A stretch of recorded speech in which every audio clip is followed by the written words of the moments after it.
नमस्कार विद्यार्थियों, एक बार एजुकेशन पॉइंट हरियाणवी में आपका फिर से स्वागत है। विद्यार्थियों, आज का हमारा अध्याय है वो है कवितावली। इसमें सबसे पहले हम गोस्वामी तुलसीदास का कवि परिचय पढ़ेंगे। गोस्वामी तुलसीदास का जन्म बांदा जिले के राजपुर गांव में सन 1532 में हुआ था। कुछ लोग इनका जन्म स्थान सोरो मानते हैं। इनका बचपन कष्ट से बीता। बचपन में ही इन्हें माता पिता का वियोग सहन करना पड़ा। गुरु नर हरिदास की कृपा से इनको राम की भक्ति का मार्ग मिला। इनका विवाह रत्नावली नाम की युवती से हुआ। कहते हैं कि रत्नावली की फटकार से ही वे वैरागी बनकर के राम भक्ति में लीन हो गए थे। विरक्त होकर के ये काशी, चित्रकूट, अयोध्या आदि तीर्थों पर भ्रमण करते रहे थे और इनका निधन काशी में सन 1623 ईस्वी में हुआ था। तो विद्यार्थियों, रत्नावली की जो फटकार है वो इस प्रकार है। जब रत्नावली का विवाह इनके साथ हुआ तो ये रत्नावली से अत्यधिक प्रेम करते थे। एक दिन जब ये घूम कर के वापस आए तो इनको रत्नावली अपने घर पर दिखाई नहीं दी। तो इन्होंने पूछा कि रत्नावली कहाँ है। पूछने पर इन्हें पता चला कि रत्नावली अपने मायके गई हुई है। तो ये उसी समय रत्नावली को लेने के लिए चल पड़े। रास्ते में बहुत गहरी नदी थी। नदी को पार करते हुए वे रत्नावली के घर के करीब पहुंच गए। रत्नावली का घर बहुत बड़ा था और इन्होंने रात्रि के समय सोचा कि घर का दरवाज़ा नहीं खुलवाएंगे, तो इन्होंने पीछे के मार्ग से जाना उचित समझा और ये पीछे एक रस्सी के सहारे ऊपर चढ़ गए। जब रत्नावली के कमरे में पहुँचे तो रत्नावली ने कहा कि तुम यहाँ कैसे आए हो। तो उन्होंने कहा कि देखो, तुमने ही तो मुझे देख कर के रस्सी लटकाई थी जिसके सहारे मैं ऊपर आ गया। ऐसा कहने पर रत्नावली छज्जे पर आई और उन्होंने पीछे देखा तो रस्सी नहीं, रस्सी की जगह बहुत बड़ा अजगर लटक रहा था।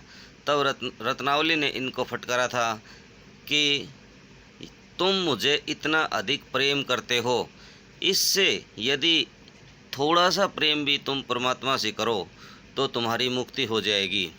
तो बताते हैं विद्यार्थियों, गोस्वामी तुलसीदास जी रत्नावली को वहीं छोड़ करके उसी दिन वहाँ से आ गए थे और इन्होंने फिर प्रभु भक्ति में अपना सारा जीवन व्यतीत किया और ये बन गए गोस्वामी तुलसीदास। ये थी इनकी कहानी। अब पढ़ते हैं इनकी जो रचनाएं हैं वो। रामचरितमानस कवितावली, रामलला नछहु यानी गीतावली, दोहावली, विनय पत्रिका, रामाज्ञा, प्रसन्न कृष्ण, गीतावली, पार्वती मंगल, जानकी मंगल, हनुमान बाहुक वैराग्य, संदीपनी। इनमें से रामचरितमानस एक महाकाव्य है। कवितावली में राम कथा, कवित्व, सवैया छंदों से में रचित है। इनकी काव्यगत विशेषताएं। गोस्वामी तुलसीदास राम भक्ति शाखा के सर्वोपरि कवि हैं। ये लोक मंगल की साधना के कवि के रूप में प्रतिष्ठित हैं। यह तथ्य न सिर्फ उनकी काव्य संवेदना की दृष्टि से वरन काव्य भाषा के घटकों की दृष्टि से भी सत्य है। इसका सबसे बड़ा प्रमाण यही है कि शास्त्रीय भाषा संस्कृत में सर्जन क्षमता होने के बावजूद इन्होंने लोक भाषा, अवधी व ब्रिज भाषा को साहित्य की रचना का माध्यम बनाया। तुलसीदास में जीवन व जगत की व्यापक अनुभूति और मार्मिक प्रसंगों की अचूक समझ है। यह विशेषता उन्हें महाकवि बनाती है। रामचरितमानस में प्रकृति व जीवन के विविध भावपूर्ण चित्र हैं, जिनके कारण यह हिंदी का अद्वितीय महाकाव्य बनकर के उभरा है। इनकी लोकप्रियता का कारण लोक संवेदना और समाज की नैतिक बनावट की समझ है। इनके सीताराम ईश्वर की उपेक्षा, तुलसी के देशकाल से आदेशों तक अनुरूप मानवीय धरातल पर पुनः सृष्ट चरित्र हैं। इन कविताओं का प्रतिपाद्य या सार। तो पहले हम कवितावली जो उत्तरकांड से ली गई है में कवि ने बताया है कि संसार के अच्छे बुरे समस्त लीला प्रपंचों के आधार पर पेट की आग का दारुण व गहन यथार्थ है, जिसका समाधान वे राम रूपी घनश्याम के कृपा जल से देखते हैं। उनकी राम भक्ति पेट की आग बुझाने वाली यानी जीवन के यथार्थ संकटों का समाधान करने वाली है, साथ ही जीवन बाह्य आध्यात्मिक मुक्ति देने वाली भी है। इनका जो कविता है वो सार उसका इस प्रकार है। कविता में कवि ने पेट की आग को सबसे बड़ा बताया है। मनुष्य सारे काम इसी आग को बुझाने के उद्देश्य से करते हैं, चाहे वह व्यापार, खेती, नौकरी, नाच गाना, चोरी, गुप्तचरी, सेवा, टहल, गुणगान, शिकार करना या जंगलों में घूमना हो। इस पेट की आग को बुझाने के लिए लोग अपनी संतानों तक को बेचने के लिए विवश हो जाते हैं। यह पेट की आग समुद्र की वड़वानल से भी बड़ी है। अब वड़वानल होती है भाई समुद्र की आग। अब केवल राम रूपी घनश्याम से ही इस आग को बुझाया जा सकता है। पहले सवैये में कवि ने अकाल की स्थिति का चित्रण किया है।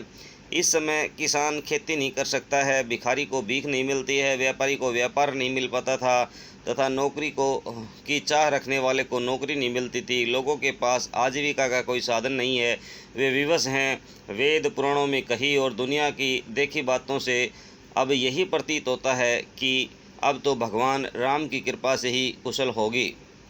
वह राम से प्रार्थना करते हैं कि आप ही इस दरिद्रता रूपी रावण का विनाश कर सकते हैं। दूसरे सवैये में कवि ने भक्त की गहनता और सघनता में उपजे भक्त हृदय के आत्मविश्वास का सजीव चित्रण किया है। वे कहते हैं, चाहे मुझे कोई धृत कहे यानी अवधूत या जोगी कहे, कोई जुलाहा कहे, राजपूत कहे, किंतु मैं किसी की बेटी से अपने बेटे का विवाह करने वाला और न किसी की जाति बिगाड़ने वाला हूँ। मैं तो केवल अपने प्रभु का, राम का गुलाम हूँ। जिसे जो अच्छा लगे वही करे। मैं मांग करके खा सकता हूँ, मस्जिद में सो सकता हूँ, किंतु मुझे किसी से कुछ लेना देना नहीं है। मैं तो सब प्रकार से भगवान को समर्पित हूँ। तो आइए इसमें कुछ कठिन शब्द हैं वो देखते हैं। देखिए इसमें थोड़े से शब्द हैं वो कठिन हैं, इनको थोड़ा सा ध्यान से देख लीजिएगा। किसबी होता है भाई, किसब होता है धंधा, कुल, परिवार, बणिक, व्यापारी, भाट, चारण यानी प्रशंसा करने वाला, चाकर, घरेलू नौकर, चपल, चंचल, चार, गुप्तचर, दूत, चटकी, बाजीगर। गुण गढ़त माने विभिन्न कलाएं व विधाएं सीखना। अटत माने घूमना। आखेट की होता है शिकार करना। गहन घन माने होता है घना जंगल। अहन माने होता है दिन, कारी, कर्म। अधम माने अधर्म माने पाप, बुझाना, शांत करना। किसब धंधा, कुल, परिवार, बणिक, व्यापारी ये आ चुके हैं, दोबारा से आ गए हैं भाई। बलि, दान दक्षिणा, बणिक, व्यापारी, वाणिज्य, व्यापार, चाकर, घरेलू नौकर, चाकरी, नौकरी, जीविका विहीन, रोजगार से रहित। सदयमान माने दुखी, सोच, चिंता, बस वश में, एकनसो यानी आपस में। का करी क्या करें, वेद हूँ वेद में, पुराण में, लोक हूँ लोक में। विलोकित देखना, शांकरे संकट, रावरे आपने, दारिद्र्य गरीबी, दशासन रावण, दबाद दबाई दूनी दुगुना।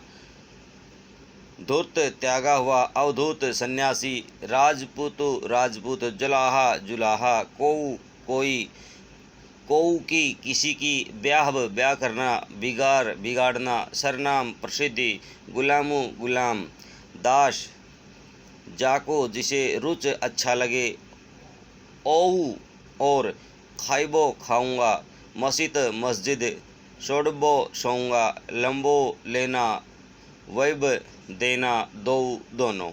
तो देखिए इस प्रकार हमने ये कवितावली के जो कठिन शब्द थे ये देखे। अब देखिए ध्यान से एक एक शब्द को देखिए, एक एक का हम अनुवाद करते हुए चलेंगे। प्रस्तुत जो अवतरण है हमारी पाठ्य पुस्तक हिंदी आरव भाग 2 की कवितावली से अवतरित किया गया है। इसके कृतिकार तुलसीदास जी हैं, गोस्वामी तुलसीदास जी हैं। और तुलसीदास जी ने इस जो पद्यांश में, इस अवतरण में उस समय की जो तात्कालीन जो बेरोजगारी थी और गरीबी थी उस पर गहरा प्रकाश डाला है। तो यहाँ कहते हैं कि किसबी किसान कुल बणिक भिखारी बाट। किसबी होता है मेहनत करने वाला, किसब यानी कार्य करने वाला, किसान किसान, कुल होता है समस्त सारा जो वर्ग, बणिक बणिया, भिखारी भीख मांगने वाला, भाट जो भाट जाती है, चाकर नौकरी वाला, चपल नट जो चंचल नट, चोर चार, गुप्तचर चेटकी जो अलग विधा होती है, अलग तरह की विधा जो दिखाने वाले लोग होते हैं।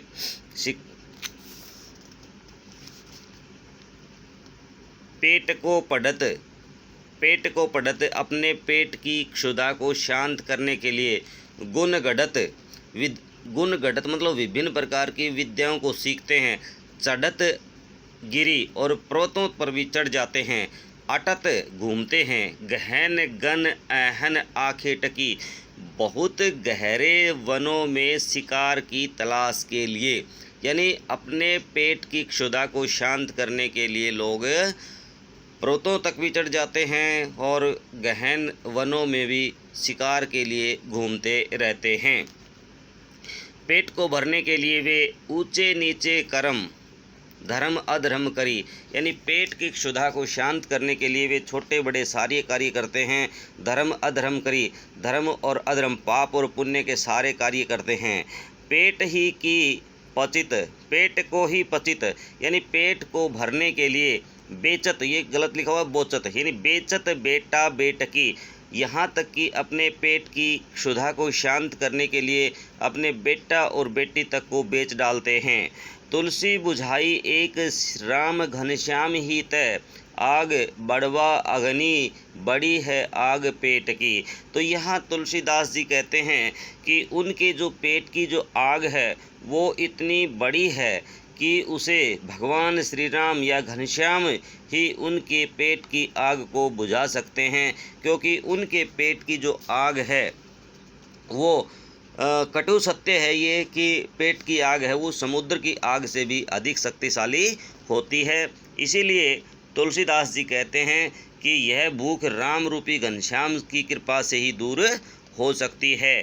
कहने का भाव यह है कि राम हैं वो दयालु हैं और यदि उनके ऊपर वो कृपा करेंगे तो उनकी क्षुधा वो शांत हो जाएगी, क्योंकि यहाँ लोग बेरोजगारी और भुखमरी से बड़े परेशान हैं।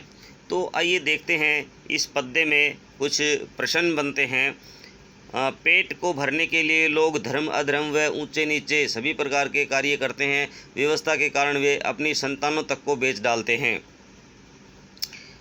यानी जो प्रश्न है पेट को भरने के लिए वो क्या क्या करते हैं, अपने पेट की भूख को शांत करने के लिए लोग क्या क्या करते हैं। तो अपने पेट की भूख को शांत करने के लिए लोग धर्म अधर्म ऊंचे नीचे है ना सभी प्रकार के कार्य करते हैं और व्यवस्था के कारण वे अपनी संतानों तक भी बेच डालते हैं।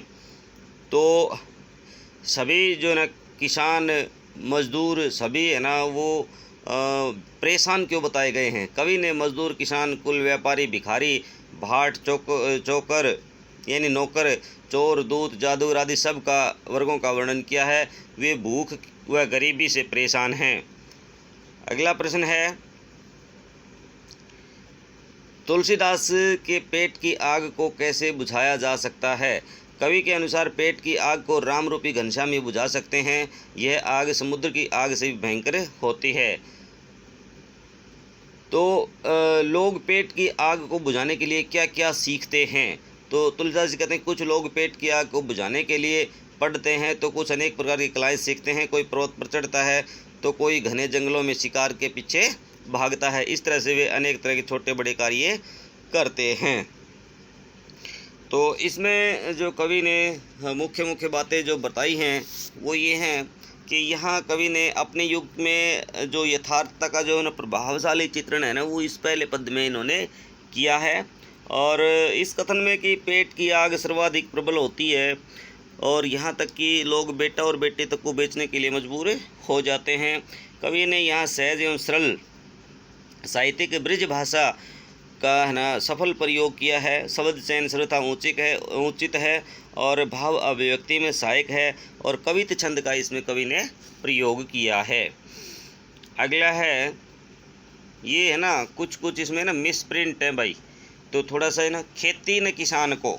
तो यहाँ कवि कहता है खेती न किसान को कि इतना बुरा समय आ गया है, किसान के लिए खेती नहीं है और भिखारी को न भीख और भिक्षा मांगने वाले को भिक्षुक को यहाँ भीख नहीं मिलती है। और बलि बणिक न बनिज और बणिक को है ना व्यापार नहीं है, व्यापारी को व्यापार नहीं मिलता है। और न चाकर को चाकरी और न नौकरी करने वाले व्यक्ति के लिए नौकरी मिलती है। कहने का अर्थ यह है कि न तो यहाँ किसी के पास खेती है, न व्यापार है और न ही किसी के पास कोई कारोबार मिल रहा है। तो जीविका विहीन लोग सीधमान सोच बस, यानी लोग आजीविका से रहित होकर के सिर्फ दुखी होकर के केवल सोचते हैं, यानी पेट भरने के बारे में ही सोचते हैं। सीधमान होता है भाई परेशान दुखी होकर के, है ना, लोग दुखी होकर पेट भरने की बात ही सोचते हैं। एक कहें एक अंशो, यानी एक व्यक्ति दूसरे व्यक्ति से कहता है कहाँ जाई का करी, कि हे भाई कहाँ जाएं और क्या करें।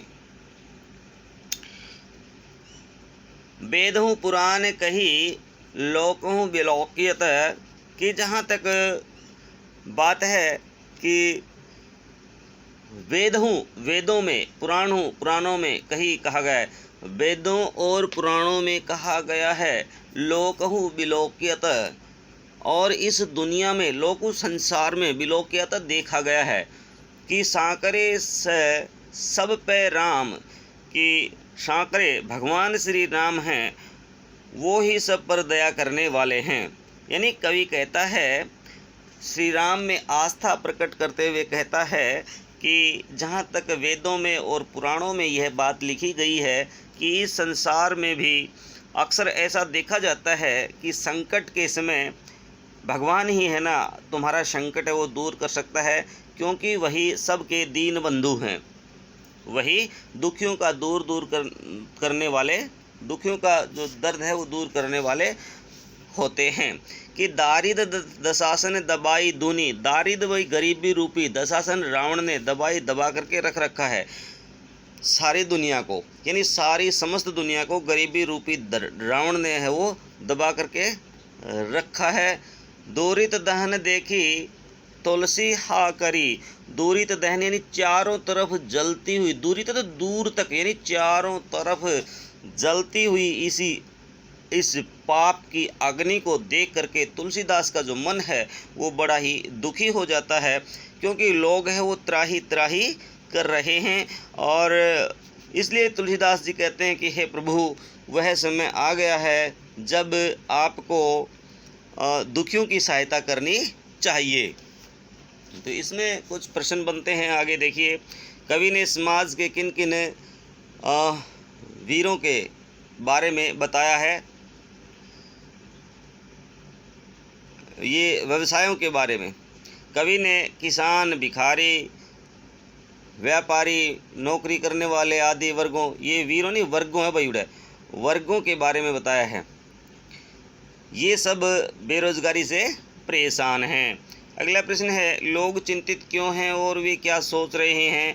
लोग बेरोजगारी से चिंतित हैं और वे सोच रहे हैं कि हम कहाँ जाएं और क्या करें। वेदों व पुराणों में क्या कहा गया है? वेदों और पुराणों में कहा गया है कि जब जब संकट आता है तब तब प्रभु राम सभी पर कृपा करते हैं तथा सबका कष्ट दूर करते हैं। अगला प्रश्न है, तुलसीदास ने दरिद्रता की तुलना किससे की है तथा क्यों? तो तुलसीदास ने दरिद्रता की तुलना रावण से की है, क्योंकि दारिद्रता रूपी रावण ने पूरी दुनिया को दबोच लिया है तथा इसके कारण पाप बढ़ रहे हैं। इसमें जो मुख्य मुख्य बातें और कवि ने बताई हैं वो भी आइए हम देख लेते हैं। तो इस कविता में कवि ने अपने समय की बेरोजगारी की समस्या का वर्णन किया है। तो देखिए, पहले पद्यांश में भी कि किसी को किसी तरह का कोई कार्य नहीं मिल रहा है, वही वर्णन था। दूसरे में भी इसी प्रकार का वर्णन कवि ने किया है और यहाँ से राम को अत्यधिक कृपालु दिखाया है और सब पर भावना, दया की भावना व्यक्त करने की अभिव्यक्ति उन्होंने प्रदान की है। इसमें संपूर्ण पद में है ना, दारिद्र दूनी वगैरह सब है अलंकार, अनुप्रास अलंकार के छठा द्रष्टव्य है। और दारिद्र दशासन तथा दूरित दहन में दारिद्र यानी गरीबी रूपी जो रावण है ना, तो यहाँ रूपक अलंकार का सफल प्रयोग हुआ है और साहित्यिक ब्रज भाषा का इसमें प्रयोग हुआ है। शब्द चयन सर्वथा उचित है, भाव अभिव्यक्ति में सहायक है और इसमें भी कविता छंद का सफल प्रयोग हुआ है। तो आइए देखते हैं, बढ़ते हैं अंतिम चरण की तरफ। इसका जो अंतिम जो कविता है वो हम पढ़ते हैं।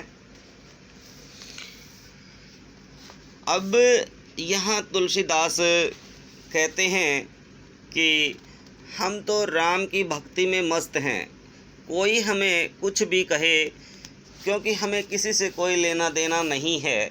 धूत कहो अवधूत कहो, द्योत धूर्त कहो अवधूत, वितरागी सन्यासी कहो, राजपूत कहो जुलाहा कहो कोऊ, मुझे कोई राजपूत बताए जुलाहा कहो कोऊ। देखिए विद्यार्थियों, ये तुलसीदास ने ये चीज़ इसलिए लिखी है राजपूत कहो जुलाहा कहो कोई, क्योंकि तुलसीदास के जन्म के संदर्भ में ठीक से तथ्य प्रमाणित नहीं हैं, क्योंकि इनका जन्म कहीं और हुआ था और लालन पालन कहीं और हुआ था, ऐसा बताया जाता है। ये जुलाहे के द्वारा पालित हैं, इसीलिए कुछ लोग इन्हें जुलाहा कहते हैं तो कुछ इन्हें राजपूत बताते हैं। तो इसलिए इस पंक्ति में इन्होंने यही कहा है कि मुझे कोई धूर्त कहो यानी धूत यानी धुरित कहो, अवधूत कोई वैरागी कहो, राजपूत कहो या जुलाहा कहो को। काहू की ये है ना भाई, कहू नहीं काहू की बेटी सो बेटा न ब्याह, मुझे किसी की बेटी से अपने बेटे का विवाह नहीं करना है। काहू की जाति बिगाड़ न शोऊ, क्योंकि मैं किसी की जाति को बिगाड़ने वाला नहीं हूँ। तुलसी सर नाम गुलाम है राम को, जाको रुचि सो कहे कछु ओऊ। इसलिए कहते तुलसीदास जी कि तुलसी सर नाम गुलाम राम को। तुलसीदास जी कहते हैं कि मुझे तो जो है ना प्रभु श्री राम का नाम है ना वो ही मुख्य लगता है, यानी इस भगवान श्री राम के नाम के सिवाय मुझे कुछ भी अच्छा नहीं लगता है। जाको रुच सो कहे, तो मुझे जिसको भी जो रुच मतलब अच्छा लगे, जिसको मेरे बारे में जो भी अच्छा लगे वो ही मुझे कहता रहे। मांग के खाबो मस्जिद में सोइबो, लेबी को एको न देव को दो। मांग के खाबो, मांग के खाना, मस्जिद में सोइबो मस्जिद में सोना, लेबो को लईबो को एको न देबो को दो। ना मुझे किसी से एक लेना है ना किसी को एक देना है, यानी मुझे इस संसार से किसी प्रकार का कोई लेन देन नहीं करना है। इसीलिए लोग चाहे मेरी निंदा करें चाहे कोई स्तुति करे, मुझे मांग करके खाना है और मस्जिद में सोना है। यहाँ कुछ पुस्तकों में मस्जिद का जो अर्थ है ना भाई, वो मस्ती भी लगा लेते हैं कुछ लोग कि मांग के खाना और मस्त रहना, लेकिन सही मायने में इसका अर्थ ये है कि मांग के खाना है और मस्जिद में सोना है, ना किसी का एक लेना और ना किसी का एक देना है। तो ये देखिए प्रश्न है, कवि किन पर व्यंग्य करता है और क्यों? कवि धर्म जाति संप्रदाय के नाम पर राजनीति करने वाले ठेकेदारों पर व्यंग्य करता है, क्योंकि समाज के इन ठेकेदारों ने के व्यवहार से ऊंच नीच जाति पाति आदि के द्वारा समाज की सामाजिक समरसता कहीं खो गई है। अगला प्रश्न है, कवि अपने किस रूप पर गर्व करता है? तो कवि स्वयं को राम के भक्त कहने में गर्व अनुभव करता है। वह स्वयं को उनका गुलाम कहता है तथा समाज की हंसी का उस पर कोई प्रभाव नहीं पड़ता है। अगला है, कवि समाज से क्या चाहता है? कवि समाज से कहता है कि समाज के लोग उसके बारे में जो भी कुछ कहना चाहे कह सकते हैं, कवि पर उनका कोई प्रभाव नहीं पड़ता। वह किसी से कोई व्यवहार नहीं रखना चाहता, ना उसे किसी से कुछ लेना है ना कुछ देना है। कवि अपना जीवन निर्वाह किस प्रकार करना चाहता है? कवि अपना जीवन निर्वाह मांग के खाना और मस्जिद में सोना, यही उसके जीवन निर्वाह का सहारा है, और प्रभु भक्ति में ही लीन रहना, यही उसका मुख्य उद्देश्य है, सहारा है। वह भगवान श्री राम को ही मुख्य मानते हैं। तो प्रिय विद्यार्थियों, बने रहिए आप मेरे साथ एजुकेशन पॉइंट हरियाणवी पर। यदि आप मेरे चैनल पर नए हैं तो इस चैनल को आप सब्सक्राइब अवश्य कर लें, क्योंकि मैं क्रमवार धीरे धीरे आपका सारा सिलेबस जो है वो करवा रहा हूँ। जब जैसे ही हमारा काव्य समाप्त हो जाएगा, हम अगली पुस्तक को भी इसी तरह से हल करते जाएंगे।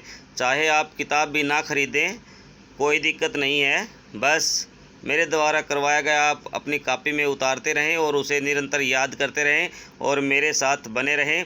यदि आप नए हैं तो चैनल को लाइक करें, शेयर करें, सब्सक्राइब करें,